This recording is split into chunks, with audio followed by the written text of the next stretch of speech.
Alright, gotta make sure I still remember how to do this. It's been a while since my last video, so first off, I apologize to all of you guys because I didn't really say anything about that. Just kind of took a long break. This was a pretty busy time for me personally, but I'm not gonna lie, I didn't really think the break was going to be as long as it was, so I do apologize.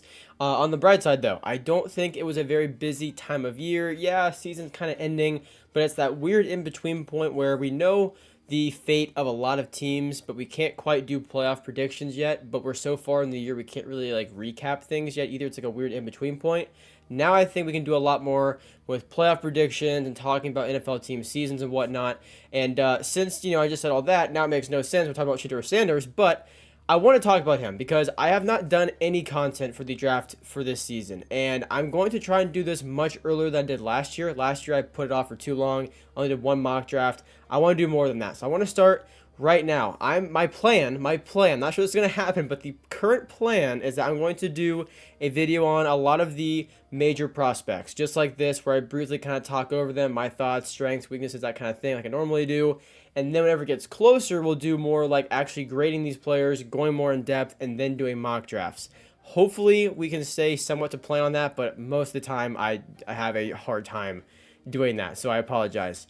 For Sanders, though, today, I do want to recap a little bit of his season, talk about some of the things I like a lot and really do not like about him as a prospect, and also just the 2025 draft as a whole. This is not the same caliber of draft, at least offensively, as we saw last year, and that draft has already aged amazingly after 1 year, which is incredible. So to jump right into it, sorry for the long intro, let's talk about Sanders' 2024 season. Now, I think Sanders is an incredibly polarizing player. First off, going back to last year, people were very split on Caleb Williams. Now, in my opinion, I think a lot of that was also the way he expressed himself off the field that had some people not be a big fan of him. The point of that, of me saying this, is Caleb Williams also disliked a lot. However, I think Sanders is also disliked a lot, but it's for much different reasons. I think largely, I don't want to say everyone, but I think largely people agreed that Caleb Williams was a great prospect and he was a great college player. Sanders, on the other hand, I think when people look at his on the play or on the field play and the kind of player he is, I'm not going to talk about the off the field stuff of maybe a bit of arrogance or maybe entitlement. I know that's a big thing people have said with him. And then for Caleb, obviously it was like, the nail painting and if he was a leader and, gritty enough, that kind of thing, whatever. So I do think there's similarities first off. That's why I said that to begin with.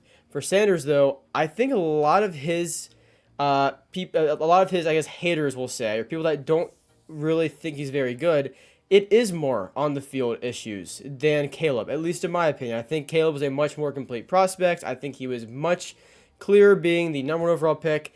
Sanders is an interesting prospect, and there's some things I like a lot, and there's some things I really don't like a lot. So, again, longer intro, but now let's talk about him. As usual, I'll have the log up here. I'm not going to go through every game. You guys feel free to pause or just read as I talk about it. I would say one of his better games was Baylor, in my opinion. 25 for 41, 341 yards and 2 touchdowns and 1 rushing touchdown. That win in overtime to get them there. Yeah, statistically not the biggest game. You could probably say Oklahoma State would be the 438, 5 touchdowns. 1 interception game, but I do think the Baylor win was a very hard-earned win early on in the season. People didn't know if this team was going to be for real or not. That was a big win at the time, especially after they lost by 18 points to Nebraska a couple weeks prior. But again, Sanders, a lot of things I like, a lot of things I don't like. Let's start with some things I do like. Now, Sanders is an incredibly creative player. He is able to extend plays and play off script really well, at least in my opinion. I think it's one of the better things about him is that when plays break down, the play is far from over. He's able to roll out, keep his eyes downfield, and make some pretty impressive throws, honestly, on the run to extend drives. However, some of his weaknesses, I think, actually stem from that strength. Because he is so creative, I don't think he knows how to turn it on and off.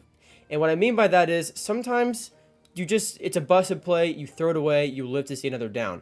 But he tends to hang on to the ball way too long sometimes. That's what I've noticed just from watching him, is he just always waits for something to happen. Even if it's not super necessary, you don't always have to have that single play. You can be patient. He's not always doing that. He's always looking to extend the play, which can be great until it's not. And then all of a sudden it costs you. Or another weakness of his, in my opinion, he takes a lot of big hits because he holds onto the ball for too long. Now in college, not great, you can live with it. In the NFL, those hits add up, and you just cannot afford to hang on to the ball for too long, 3 times a game, and get yourself extra hits that aren't necessary.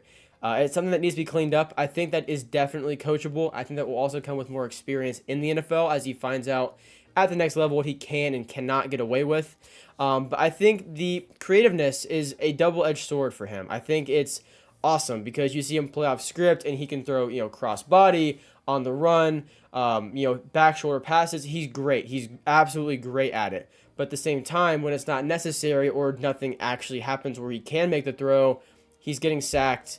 He's wasting too much time at pivotal points in the game. He's just not taking the easy route, getting rid of the ball, regrouping, doing something else the next play. And I think that's a huge issue for him. It's not something that's like a huge deal breaker, obviously, because that is a coachable thing, but it's a bad habit for sure. Now, another thing that I think is also a very kind of double-edged sword about him is he's a rhythm player. And so what at least I take away from that, because again, I've watched a lot of things on him. I've watched, just a lot of his games in general all year, but then also going back and watching more things of him. I've read certain scouting things on him, and something that I at least see, I'm not sure this is like a huge consensus on him or not, but in my opinion, I think he's a rhythm player. And whenever he gets in a rhythm, he gets, 3 throws down of just these, I think the word surgical comes up a lot with him. These surgical passes where he's just picking you apart, standing there, going through his regressions, and just, taking the open guy. When he gets in that rhythm, he's very hard to stop. He gets very comfortable. He doesn't extend plays for too long. Like a weakness we just said. He's able to be confident, take the quick pass, get it out, keep going down the field. And I think it's what actually helps him be so poised in very high pressure situations, because Sanders, honestly, late game, he's pretty clutch. And that's a big pro to have, especially going to the NFL when you have those huge moments, especially if you're starting as a rookie when you have no experience with it. Having that as just a natural, character strength, it is a big deal. And it is one of, I think, Sanders' better pros as far as being a prospect. He is very poised under pressure. But again, he's not perfect. So I think he is a rhythm player, and that is really good in that sense. The other side of that coin, and why I think it's also a weakness of him, is if he's not in a rhythm, it can be very difficult for him to actually get in a rhythm if he's not already in one or doesn't find one. If he gets like 2 passes, then gets sacked, and then they run it or he misses a throw, it's very choppy, and I don't think he's great at finally, putting his foot in the ground and making a big play to get himself back in it.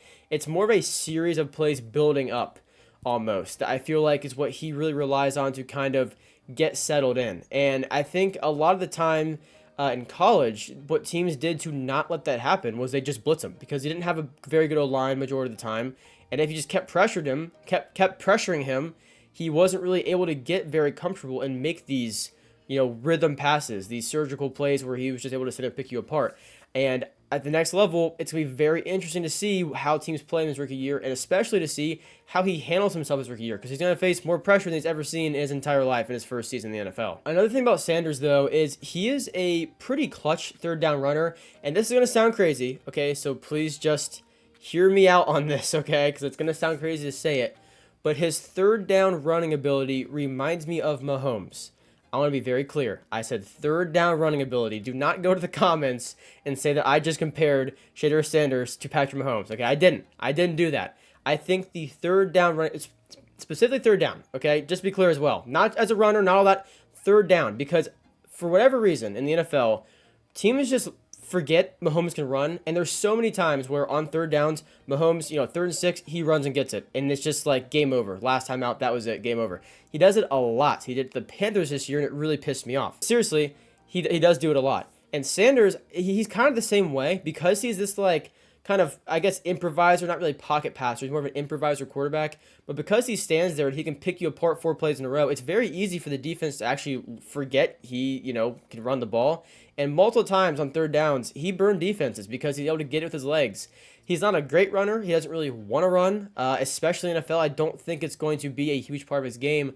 But I really think those sneaky third downs, the way Mahomes converts them and the way Sanders converts them, I think there's a similarity there. And I wouldn't be surprised if at the next level he utilizes that well. Because, again, if you're not ready for that, and this guy's in a rhythm, all of a sudden he breaks off a 7-yard run when you needed 5 for the first down, it's a pretty big play. And Sanders, he's been known to do that. So something I already kind of touched on as well, but I want to make sure I kind of talk about this again as like another weakness, is because I said he holds the ball for too long. And I think he's able to get away with that because A, it's college, so you can. It's just kind of part of the game, not as fast. The pressure isn't all there. You just go watch Caleb Williams at USC, watch his rookie year, and look at the difference in time that he was used to in college, being able to run around, and now in the NFL, it's not there. And so I think the reason Sanders was able to get away with that, is a game like Baylor, when he was able to find, Travis Hunter, or even the Hail Mary touchdown they basically had to get them into overtime and win that game, to maybe Jimmy Horn who caught it. I can't remember who it was. I think it was maybe Jimmy Horn.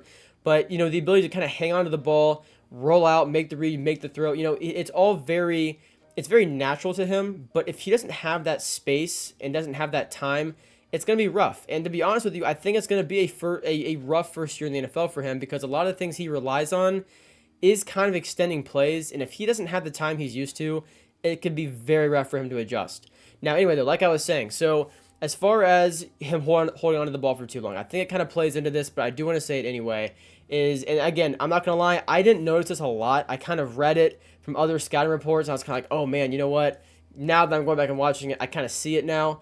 And he doesn't throw the ball before the receiver makes his break too much. And to be honest, I think that's a product of Travis Hunter being so good, is that he was just able to run around and be open, so that Sanders never really had to throw it before he made his break, because Hunter was just able to have 3 yards of separation like 85% of the time.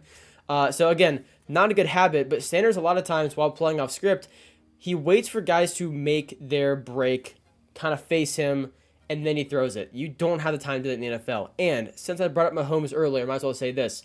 Mahomes is amazing at playing off script and throwing the ball before the guy makes their break. And it's the difference in time from a defensive player being able to get there and stop the pass and being caught off guard. And Mahomes does it better than probably anyone else in the NFL.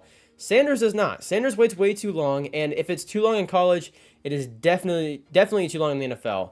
And so again, it's kind of an umbrella under just holds ball for too long, as far as like taking too many hits, limiting hesitation, throwing the ball, before receiver makes his break. Like, it's all kind of under that same thing. So I think it can be improved, but just what I've seen, I don't know, not blown away by that. I think it is definitely a weakness, and it is an issue that has to be cleaned up, because he's going to find out real quick in the NFL he cannot run around for 5-6 seconds and somehow make the play work. Now, something else that I noticed myself, and I'm not sure this is like a popular thing with him or if how people see him or what, but it's kind of strange, honestly. I feel like majority of the time when he throws, a deep ball to someone, if he has more time to do it, the ball's almost more underthrown. It's kind of strange. Maybe I'm wrong. At least what I picked up on, though, watching this, is a lot of the time, if he has a lot of time in the pocket and he's throwing it deep, the ball, it's not terribly underthrown, but when you think about moving to the NFL, then it would be terribly underthrown. And they have to wait there for like half a second to a second to catch it. But then when he's like under pressure or getting hit, it's like perfectly in stride every time. It makes no sense. I almost feel like he's better under pressure than he is just standing there in a clean pocket sometimes, which is bizarre. I guess it's good to be that under pressure, but like you got to make the, open passes if you're just standing there, flat-footed basically. So yeah, I mean, as far as Sanders goes, final game in college, BYU, big loss, bowl game, no one really cares. I mean, same thing with Cam Ward. Like, oh, we pulled himself the game. Dude, he was getting the record. Like, most quarterback prospects or big prospects don't even play in bowl games at all. Like, he played for a half. He got his record. He sat out. Who cares? I don't think it's really a character flaw. Like, the dude's an All-American. He showed on the field what he's capable of. He didn't need to play in that game at all. I don't think it's really quitting on your team. That's like a kind of like a tangent. I just kind of thought of it, but like, I don't know. I've seen that. I just think it's really annoying. As far as BYU goes, though, yeah, not a great performance. But again, I think at this point, probably honestly since that loss to Kansas and they knew they weren't making the playoffs, Sanders are probably pretty focused on the draft and, upcoming combine workouts, getting prepared for all that kind of stuff. He thinks he's going to the Giants, is what he's said, is what he's posted. His Giants cleats. Giants won. They've now fallen in the draft. Patriots have the 1. Titans have the 2. Giants have the 3.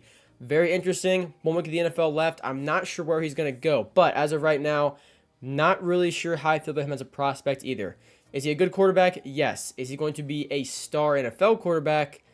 As of right now, in my opinion, no. I don't think so. I think he could have a good career, below average starter maybe. I don't see this number 1 overall pick franchise altering quarterback as of right now. Sorry. Plenty of offseason left. A lot more stuff to go over, obviously. We'll see his official, combine testing and all if he actually does that, pro day, whatever it is. So, we'll get to all that. But I want to get this out early. I didn't do it last year, so I want to do this now.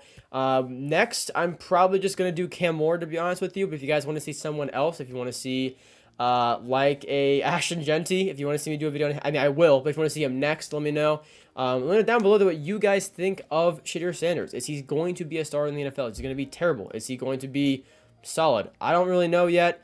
I'm leaning towards not that great, but I guess we'll find out at some point. Thanks for watching. I do really appreciate it. Make sure to subscribe down below. Leave a like. I would really appreciate that. Sorry for the lack of uploads for the past month. We are now back to it, though. Jumping back in it. Playoff predictions next week. Really, really excited. We'll have some team recap videos, some, what are they called? Tier lists. It's been too long. I'm sorry. And other stuff like that. So, yeah. See you guys in the next one. Peace out.